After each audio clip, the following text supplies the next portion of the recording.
that for my colleagues, and I really respect the decision they made, who said that though Kenya Kwanza refused the issue of cost of living and want to add taxes, we'll deal with that issue later.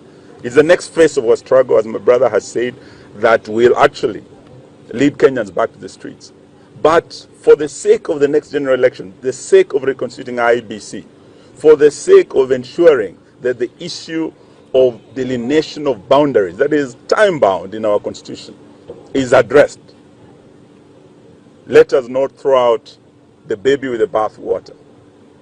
In Kitui, I recited a poem by Jonathan Kariara, "For grass will grow." And this parent did say to God that, God, if you're going to take away my only child, then give me strength to dig his grave, for grass will grow. And we did say to William Ruto and his Kenya Kwanza team that if they were going to cross the red line and actually interfere with the bombers' talks, the product, in terms of tampering with the electoral justice issue, which was the main issue by Azimio, apart from the issue of cost of living that was rejected, then they must be prepared for the consequences. And we said, let the good Lord give us strength, for grass will grow. Now, what has happened, we want to state here from the coast that Dr. Stephen Kalonzo Musyoka and I have been in government. We are experienced ministers. He was our 10th vice president. We know how governments work. We know how the deep state works. We know how the system works. We can see the fingerprints of the deep state, of the system, on this legal roadblock that has been placed in the way of the implementation of the bombers' document. And we do know that already signs have become clear in Parliament.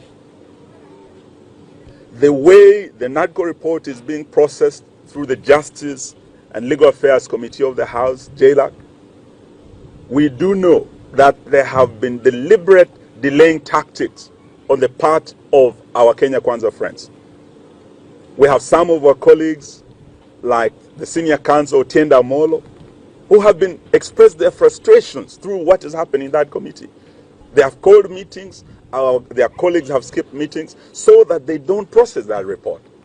So the strategy is to delay implementation in Parliament, and the ultimate strategy now is to derail the implementation of the NADCO report through the courts. And we believe this is state-instigated litigation, state-sponsored litigation to derail this process. And we are saying today that as Azimio, we will not accept these tactics. I always believe that when our colleagues came to bomb us, they did not come with clean hands to the dialogue table. They came with dangerous cards hidden under the table. And I believe they have started playing those dangerous cards in Parliament through delay and in courts through derailment that is now happening. They did not have goodwill at the beginning of this process. In fact, they did not have goodwill during this process. And I must congratulate our team leader, Kalonzo Musyoka. He's a very patient man. He's a diplomat. And to South Sudan and across the world, he is a renowned diplomat. He was very patient for the sake of this country. But if those efforts are going to be thrown out through this nefarious scheme by the Kenya Kwanza government, then they better be prepared for the consequences. This is the clear message we want to give to Kenya Kwanza from this beautiful end of the world, just besides the Indian Ocean. The other issue we want to say is that the issue of corruption, endemic corruption and tribalism in this government is something that cannot go unchallenged. As we speak, Kenya has for the first time in recent days been added to the grey list of the world. The grey list is a shameful list of the most corrupt nations in the world. Those are the heavens of money laundering, the wash people. And indeed, Kenya has become a wash nation. Everything you look at now is fake, from the fake fertilizer. How do we trust these people? Someone who can pack donkey poop and put stones and add sand and call it fertilizer? Can you trust such a person? Can we trust these people who are calling themselves Kenya Kwanza? For us, we believe the rate at which we are going, this is Kenya Kwisha. Our country is going to the dogs. And we must call out Bwana Ruto, who has become like a Libaba and his gang of 40 thieves, because they are stealing day and night from Kenyans. Now they've gone to the farmers. Kenya is an agrarian economy. We have over 80% earning a livelihood from agriculture. You promised them that when you enter State House, you will ensure there's guaranteed minimum returns to the farmers. Now that is not guaranteed anymore. When you are giving them stones, na mavi ya punda, na mchanga, na unaita hii ni mbolea. How are we going to grow food and remove Kenya from the list of food insecure nations of the world when we are allowing our wash friends in this government to give fake fertilizer and fake seeds to farmers? We will not achieve. So these are some of the issues we want to say as we speak.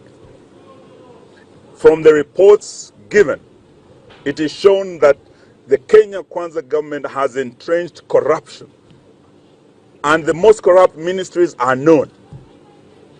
Kenya Kwanza government has entrenched tribalism. With that system of shareholding, we cannot have one or two shareholders wanajivunia kuwa wa Kenya and the rest wanavumilia kuwa wa Kenya. We cannot have this.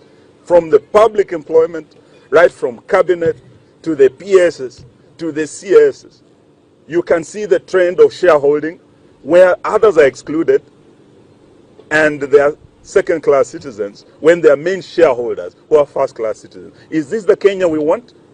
This is what we are saying, that even as Baba goes to Addis, and we wish him well, this Easter we want to call on our Christians as we celebrate Easter and the rising of Christ to pray for the champion of our democracy, Raila Amolo Odinga, the champion of devolution. Would like him to go and champion the unity of the African continent. The dream of Kwame Nkrumah of having the United States of Africa.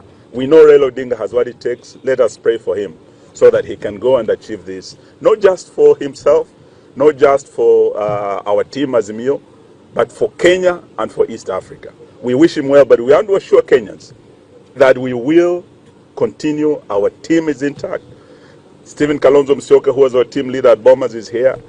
Our colleagues across the country who are part of Azimio are with us. We will continue fighting until we ensure that we do away with this endemic corruption and tribalism in this government. I think we want to thank you for listening to us. Na vile vile, we take this opportunity to also ask our Muslim brothers and sisters kwa mwezi huu mtukufu wa Ramadhan, pia waombee mzee wetu, waombee amani hapa kule Gaza na duniani kote. We wish you a happy Easter na Ramadan Karim. Asante sana. Even any question? Pengine kabla ya hiyo swali nitaje tu kwamba sauti ya mama. Nataka mama mmoja ongea. In fact nilikuwa nikisema hata huyu mama huyu naweza kuongea